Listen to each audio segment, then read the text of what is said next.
What's going on, guys? Joe Donahue here, featuring David Land. Hey. And we're bringing you Clean Coal Endurance Series, Season 2, Race 5, 14 minutes, Kailami, South Africa. It's gonna be great. David Land knows this track. David, I love this track. what can you say about Kailami? It's fast, it's sweeping, it's flowing. It's probably going to put on a great show today. Absolutely right. It is. I love driving it. I know a lot of these drivers out here love driving it. What else we gotta say? Our pole sitters are David Land. And who is the second? I forget who the second. I can't make. It's too noisy. I think that the second one was Brian. I'm not 100% positive, but there's not enough time to go over that because the way this is, look, see, you get 30 seconds to go over this, so we're not going to do that. Instead, just going to cut out to that motherfucking DTM race. Woo! DTM. Mike Rockefeller, the pole sitter for this DTM race. As you see, green flag drop. 5-minute race.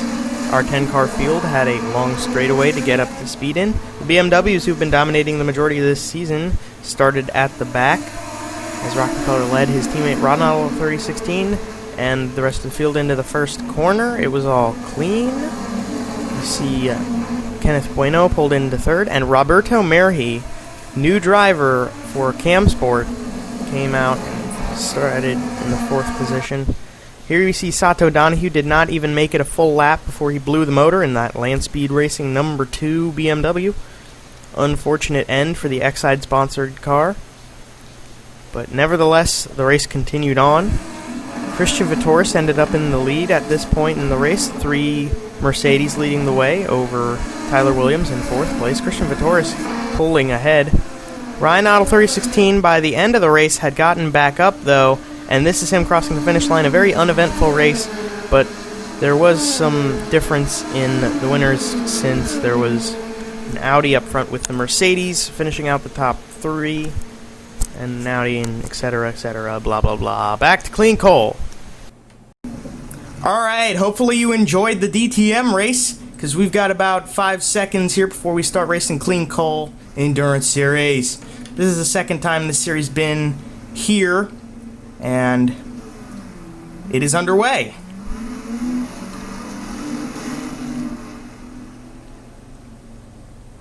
As you can see, the field is a little bit smaller than it has been previously. I got rid of all those cars that didn't get taken by people who wanted to sign up. So now there's only 6 GT cars as opposed to 10, which is a shame. But, you know, someone who signed up needs to win the freaking championships. So, yeah, there you go. Yeah. Yeah. So we've got a 14-minute race here. There should be no pit stops because you can, on R Factor, you can change how much fuel and tire usage goes by. If you want it on a normal scale or you want it like twice as much as normal. And I was running through here quickly to get this race going. And I left it on off, so only cars coming down pit lane will be damaged race cars. I feel like the Toyotas really have the advantage here, especially Graham Riley. He really seems to have a hot rod. It's just going to depend on, I think it's a matter of when, not if, he gets around the leader here. Yeah, the Toyotas have been performing very well. The Audis have not, but they are working on improving. Porsche has been dominating. David Land's been dominating. What do you have to say about that? Yeah, that's probably. That guy's a pretty good driver. I don't know too much about him, but yeah, he's pretty good. He is doing very well, except. Oh, got a pass there for the Audi's going under the Porsche, the Toyota. That is Kyler Boggs on Graham Riley. Is he gonna get it though? Oh, hey, I know Kyler. Hi, Kyler. Kyler. Oh, that was cheeky. That was cheeky, and it's going to allow the other Toyota to go through there. Teamwork right there for Graham Riley. Well, except Weston couldn't pull it off. Oops, wrong way. So Weston was not able to capitalize. Let's check in on our GT field. They're starting to pack up a little more. Both of the classes kind of split into two groups of 3, but the Corvettes are catching up once more. And that is going to allow us to see some good racing here. Ed Jones leading the way. Interesting to see the Viper leading this pack here. It's, of course, got the biggest engine in the whole field as we get a pass here for second place, potentially. No? Nope. Wow. Oh, ooh. We're going to get a pass for the lead. Ooh, I don't know if the camera picked up on it. I can almost guarantee that the camera did not. I don't know if you caught that, David, but Eddie Jones was hitting the rev limiter on the way down the hill there. Really? Yeah, that was not... I'm going to turn up the cars a little bit so that we can hear them. Don't mind me, camera. Well, he lost a ton of time due to that the rev limiter there. It looks like he's going to get lose second place potential. Yeah, if that happens every time through there, they run... What kind of lap times are we looking at? About 1 minute 20 seconds in a 14-minute race. We might get up to 10 laps. That's 10 times that's going to happen, and everybody's going to have that advantage on him. What's amazing to me is how fast he is here in the inner loop here of the Kalami circuit. But once he gets out onto the straightaway there, and believe me, that straightaway's one of the longest in racing. It's really killing his lap time by a gigantic margin. Definitely is, yes. This is really not going to help because he's got a great run on Thomas there. Wow, but as soon as he does that, he's gonna hit the wall of his gearing, a strange error. That's really like he's gonna take advantage of this. It looks like it. Whoa, wait, wowzy. Oh, he's gonna get 2? The outside line usually has an advantage when it comes to those longer turns here at Kailami, and I was surprised Brian did not get that position. Wow, the Corvettes were trading paint there. We've seen that in the past. If you've watched sports car racing for an extended period of time, the Corvettes don't always play nice with each other. That is true. And so with that, Eddie Jones did not pull that off very well. Kyle Thomas is leading the way in GT. And Chris Aurelio is pitting. Oh no! Oh boy. Now what happened here? Surely damage to that car, unless... I don't know. Not a retirement. So that's going to kill him in the championship. I know Porsche's been doing incredibly well in the last couple clean coal endurance races, so this is not good for Aurelio's chances here in the championship. Absolutely not. You can hear. God, those GT cars are good sound cars. But he is behind them now, which is going to be a major problem for him. Yeah. We'll see if he gets lapped. I do not know about that one. He should. The lap. Oh yeah. Oh my God, David Land is just destroying the rest of the field here. You know, I think the problem is you've got. I think the Toyotas. I kind of praised their pace at the beginning of the race, but I really do believe that they're holding up the Audis right now. I think the Audis could probably take the fight to Porsche at the front, but they're getting held up by the Toyotas for whatever reason. That is true. I think that we are seeing another. Well, this may be the move of the race right here. Now Kyler Boggs, he's got to be full attack mode. Absolutely. He's got to make up some of that lost time. You know what? I think Toyotas may have superior straight line speed, but they may not be able to compete with the Audis here in the turns. Ooh, you can see it there. Look at how much of a gap Kyler Boggs pulled on Graham Riley and Weston Miller. Wow. Yeah, and got the second Audi of Cuppy there. He's cutting his way through the Toyotas. The Toyotas really seem to have the better fuel mileage, as we saw in Daytona, but they sacrifice some speed for that, particularly in the corners, it seems. Mm-hmm. But Boggs is really catching the leader right now. This is going to be a fight here at the end, I think. It is, and It's just going to depend if he has enough laps to do it. oh my, almost a full second from the time it took him to pass the Toyotas to the start-finish line. He gained almost a full second on David Land. That's what I was watching for, is David's coughing. I think I turned the sound up a little bit much, so I'm going to turn it down a little bit more. Sorry guys, I'm not sure what's going on. Let's check in on Mr. Cuppy 3. As you can see, Graham Riley has started moving again, which is good for the Toyotas. They need to start rolling. Mr. Cuppy 3 is, I guess he's just gonna have to wait for that Toyota to slow down a little bit of Graham Riley, who is running third right now. Check in once more. Kyler, holy cow, Kyler Boggs can see David Land here. We're a little bit more than halfway through this race, by the way. Kyler Boggs, he's going to start getting a draft soon. That's going to be big. Down this long front straightaway. Traffic is also going to be key here. I mean, we're going. The lap times are so quick. They're at least going to catch the GT cars once. Yeah. So it's really going to depend if the first guy into the GT mess is going to be able to whether or not he's going to be able to navigate the traffic effectively. And it looks like it's going to be Boggs at this point because he is absolutely flying. Definitely, Boggs has the advantage here. He is moving. Here we go.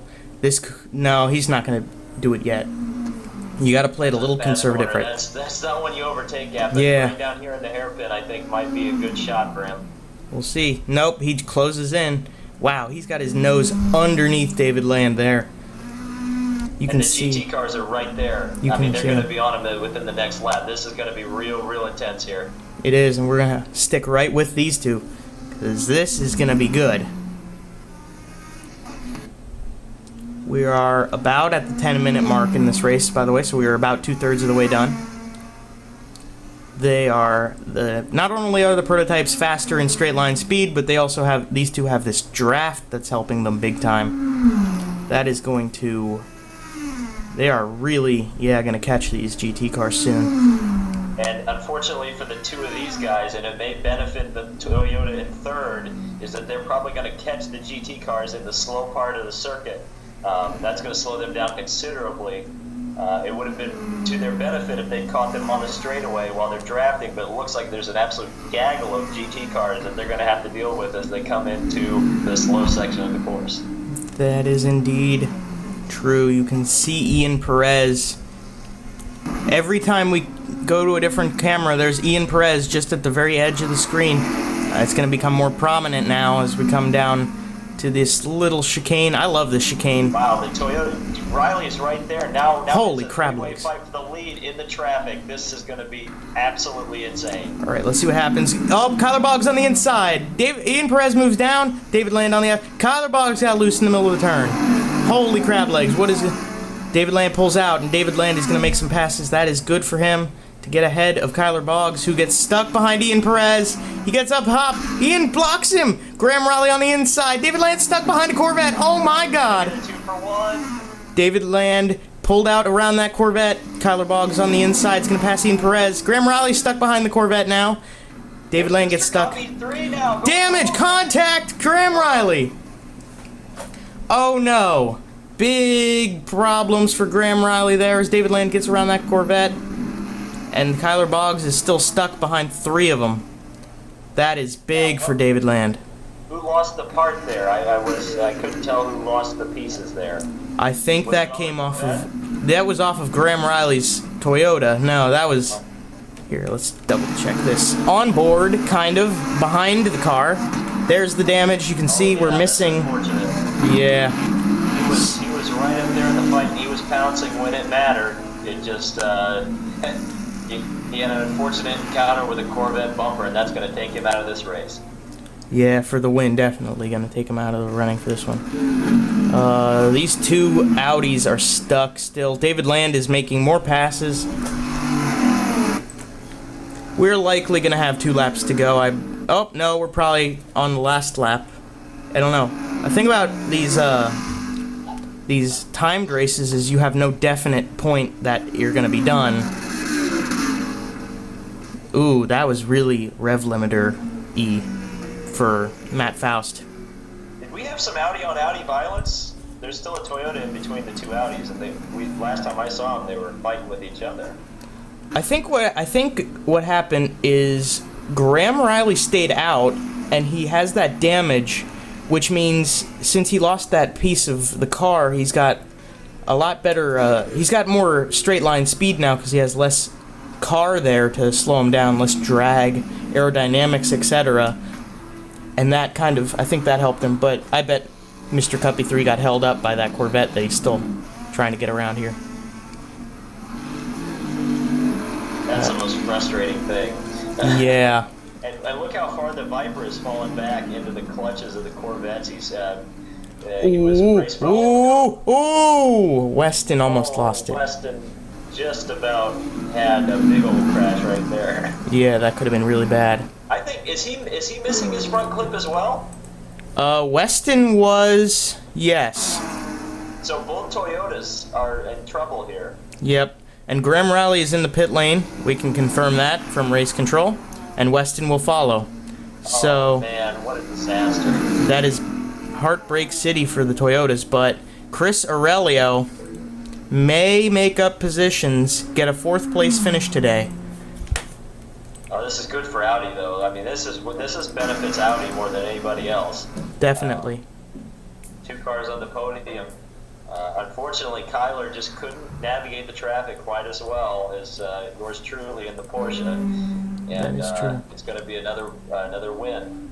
Potentially. He's just got to get through this chicane, that sweeping 180 here, and that long front straightaway.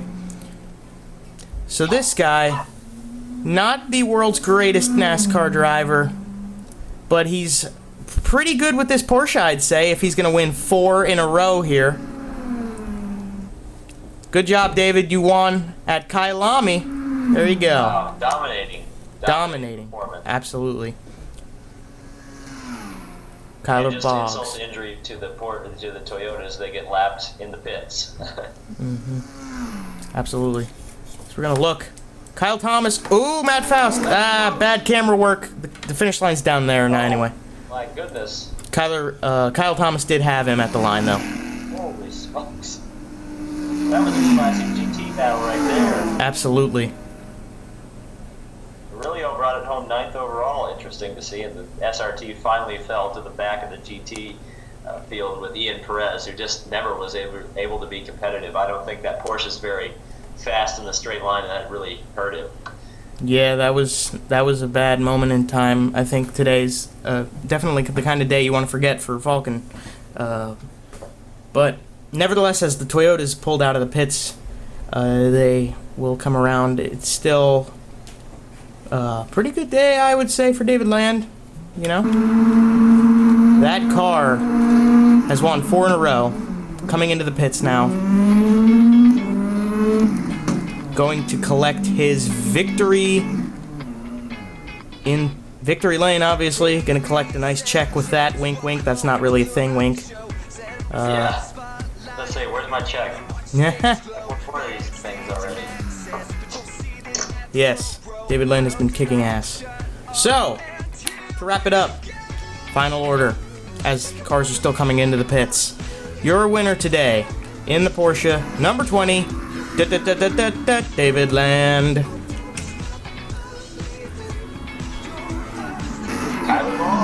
Kyler Boggs. Yeah. That was a good run from Kyler. He probably should have won the race on pace, and just the traffic killed him. Third. I was like, did I click the button? I did. Mr. Cuppy 3 will finish third. The 3, Mr. Cuppy 3, in third. Yeah. That's loud. Riley, an unfortunate, again, another guy who was charging, probably could have won this race, but made contact with the Corvette, and that was all she wrote for that Toyota. Equal disappointment for Weston Miller today as the Toyotas just, they couldn't stay clean, and you got to stay clean with such a fast racetrack and these 2 different categories cars here. Back to the page up position. The big winner in the GT ranks was Thomas there. That was a pretty fantastic race. He was pretty commanding ever since he took the lead from the SRT at the very beginning of the race, but a great duel with the BMW there coming down to the very last corner. Indeed, so Matt Faust, he did have the run, but he didn't have the time to get the win today. But second place is a great championship position for points and etc. So, you can't be too focused on, oh, I almost won, because you got points, which are what we're after here. Nice to see the Corvette Kenneth Bueno get up there in the podium position, the final podium position for the number 3 Corvette. Chris Aurelio was a lap down, so he's 6th place of the prototypes. 10th overall for the GT is the number 4 car, Brian LeClaire Jr., another Corvette. Not a very good day for the Corvettes, but they stuck it. Eddie Jones had the leading spot, and then he got passed, and he just lost positions, finishing 11th, 5th overall. No, jeez, Joe, you did that bad. 5th in class, 11th overall. I put a fail horn in there. And the final driver on the entry list, the race today, Ian Perez brought up the rear. Never really showed anything, unfortunately, today. I don't think that Porsche quite had the pump at the end of the straightaway and just could not pass any of the big V8, V10 engines ahead of him. Indeed. That's me, and that's David. That concludes Kailami, ladies and gentlemen. Hopefully you enjoyed. David Land is in the description, as always, because you always got to put that guy down there, even though he's got more subscribers than God. Yeah, it's pretty cool. Are all the AI cars talking to each other? What the heck? Sure, yeah. Matt Faust and Kenneth Bueno are having a conversation about Minecraft. Weston's yelling at someone, I bet. Yep. Matt's still happy that Brian Hunter Ray won at Pocono. Yeah, Matt's probably still gleaming. Ian's probably out in the grass behind the garages playing with Yankee Bjorky. That wouldn't surprise me. I think Yankee was in the car. That's probably why he couldn't go very fast today. Because he didn't want the dogs to be uncomfortable. Yeah, you never know. What about Brian? What would Brian be doing right now? What? Alright, guys. Thanks for watching. And we'll see you next time when we go to Germany at Nürburgring. David Land's going to be there. It's going to be fun. See you there.